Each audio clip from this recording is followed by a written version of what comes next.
Et l'invité ce matin, c'est vous, Johan Jeannot, bonjour. Bonjour. Et merci de votre présence. Vous êtes chocolatier et co-gérant de la chocolaterie Albert aux Herbiers. Vous venez de recevoir une très belle distinction, l'une des plus belles distinctions pour un chocolatier, la tablette d'or du guide des croqueurs de chocolat. On dit que le guide des croqueurs de chocolat, c'est le guide Michelin du chocolat, c'est ça ? C'est exactement ça. La gastronomie française a le guide Michelin, le Goemio.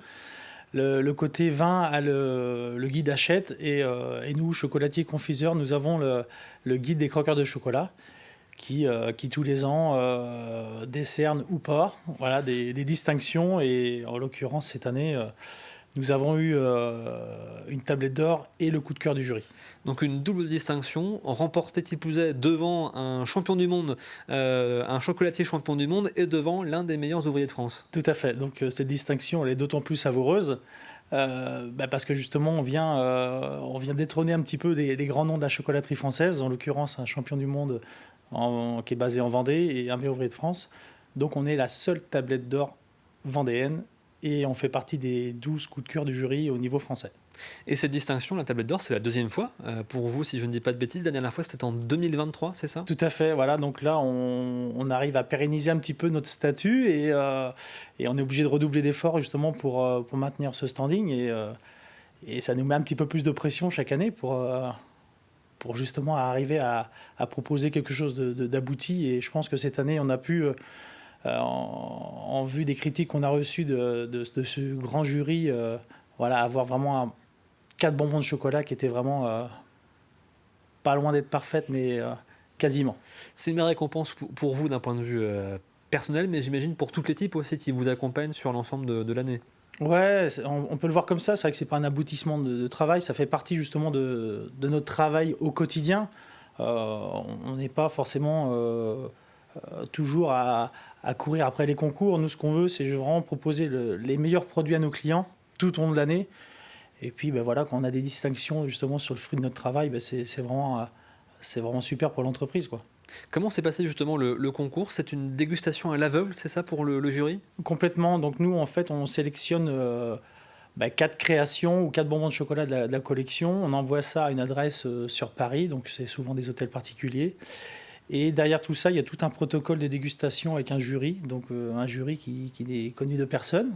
Et donc ça se fait déjà quelques mois avant l'annonce qui se fait le 31 octobre, le jour du Salon du chocolat, à Paris.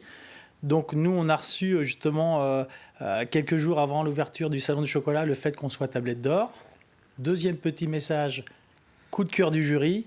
Et nous, ce qui vraiment nous donne beaucoup d'appétence, c'est vraiment d'avoir entre les mains ce guide pour avoir l'analyse de nos produits. Donc c'est vrai que ils sont disséqués, ils sont analysés, ils sont dégustés. Et voilà, il y a des échanges à en faire avec le jury. Et du coup, on a eu des éloges sur nos 4 bonbons de chocolat, quoi, ce qui est très rare. Alors ces 4 bonbons, c'est ceux que vous avez apportés avec vous ? C'est exactement. Qu'est-ce que vous avez présenté du coup au jury ? Alors là, ce qu'on a voulu faire, c'est un tour du monde. Donc on est sur le continent asiatique, 60 Days, on est au Vietnam, delta du Mekong. On bascule sur le Cameroun, donc côté africain, où là on va chercher une plantation au niveau de la plantation Aristide. Donc la Aristide, pourquoi ? Parce que c'est Aristide, donc une dame qui s'occupe de la plantation, qui chapeaute tout ça. Là on migre sur l'Amérique latine, donc on va au Pérou, en plein cœur d'un parc naturel, plantation qui s'appelle Alto El Sol. Et on finit notre voyage, on finit en France, où là on travaille sur un praliné, granola. Donc on va retrouver nos amandes, nos noisettes, les graines de lin, les graines de tournesol. Et celui-ci, il me plaît énormément. Pourquoi ? Parce qu'on travaille avec un vieil outil, donc c'est des vieilles meules en granit qui permettent d'affiner notre praliné et de décupler et développer ce goût fin du praliné. Ces 4 bonbons, vous les avez imaginés spécifiquement pour le concours, ou finalement le concours est arrivé et vous avez dit on va les présenter parce que c'est ce qui nous semble être le mieux. Comment ça s'est passé ? On va déjà nous sourcer en amont un petit peu ces chocolats. Donc c'est vrai que le Vietnam, le Cameroun, Alto El Sol fait déjà partie de nos matières premières. Et le granola, il a intégré notre collection cette année et on s'est dit c'est super bon, donc on va le travailler, on va le présenter pour le concours et bingo, quoi. On a le sentiment qu'il y a un vrai dynamisme pour nos artisans vendéens. On parlait ce matin de l'AOC des fiefs vendéens côté vin. La semaine dernière, on a aussi pu échanger avec un boulanger-pâtissier qui a remporté la 3e place au concours français du meilleur pain au chocolat. Vous, ce matin, on a la sensation qu'en Vendée, les artisans culinaires, en tout cas de la gastronomie vendéenne, se portent plutôt bien. Ça se porte bien parce que je pense qu'il y a vraiment... on représente, je pense, vraiment l'art de vivre à la française, les arts de la table. Et c'est vrai que la gastronomie, le vin, le chocolat, nous, on transpose très souvent le monde du chocolat au monde du vin. Parce qu'il y a des climats, il y a des cépages, il y a le travail de la torréfaction, tout un travail autour du chocolat qui est vraiment similaire au vin. Et dans le vin, on a une belle bouteille, là, on a un bel écrin.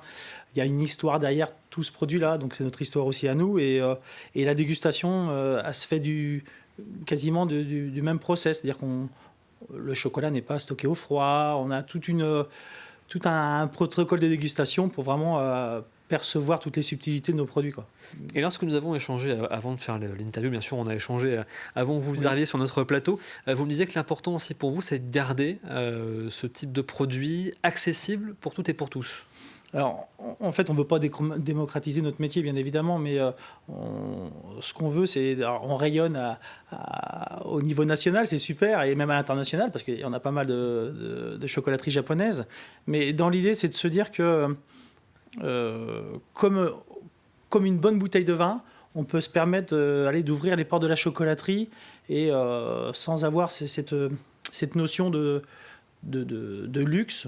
Et nous, c'est vrai que ce coffret, en fait, on le retrouve à la chocolaterie à 20 €. Donc ça reste une expérience, je pense, c'est un petit billet d'avion, un petit tour du monde à 20 €. Et je pense que c'est une expérience qui peut être partagée en famille ou entre amis et pour les fêtes de fin d'année éventuellement. Alors ce matin, on a posé justement comme question à nos téléspectateurs une petite question sur leurs préférences en termes de chocolat. Pour l'instant, le chocolat qui arrive en tête dans les préférences, c'est plutôt le chocolat noir et le blanc en 2e position. Est-ce que c'est quelque chose aussi que vous avez remarqué parfois dans les goûts parmi vos clients ? Il y a des tendances qui changent un petit peu. C'est vrai qu'on voit l'évolution du métier qui change. On a des choses qui arrivent un petit peu plus gourmandes. Et c'est vrai que nous, le chocolat noir, il y a des moments de la journée, peut-être fin de repas avec le café ou le soir devant la télé, où on est vraiment disposé à avoir toutes ces notions un petit peu plus pointues sur des origines spécifiques. Et il y a des moments de la journée, ou à l'heure du goûter, ou en fin de matinée, où on se prend un petit morceau de chocolat au lait, ou des chocolats caramel, ou des choses un petit peu plus gourmandes. Vous savez, c'est cette petite Madeleine de Proust. Voilà, nos grands-parents nous tartinaient sur du pain frais, un petit peu de beurre, et ils nous râpaient du morceau de chocolat. Et je pense qu'il y a ce petit retour en enfance qui nous permet d'avoir des moments plus gourmands et des moments plus gourmets dans la journée. Et d'avoir un petit moment aussi de plaisir, effectivement, en dégustant un bon carreau de chocolat. Il y a peut-être un peu façon un peu personnelle ou des petits côtés égoïstes. On se dit, voilà, on se prend un petit moment pour nous. Et c'est vrai que c'est vraiment le chocolat des moments de partage, parce que le coffret, on le met sur les tables de fin d'année. On va retrouver le chocolat à Pâques, à Noël, à Saint-Valentin, fête des mères, fête des pères. Et on se rend compte que c'est des moments privilégiés de partage et qui se transmettent de père en fils ou de mère en fille. Et on est content de faire partie de cette tradition française. Et je répète, c'est vraiment l'art de vivre à la française. Et le chocolat est vraiment très ancré au niveau français. Et on nous jalouse beaucoup du côté asiatique parce que voilà, on fait des très très très bons produits en France. Merci beaucoup, Yohann Janot, d'avoir été avec nous ce matin pour nous présenter donc vos créations, et encore bravo pour cette belle distinction, la tablette d'or et le coup de cœur donc, du jury au niveau du guide donc, des croqueurs de chocolat.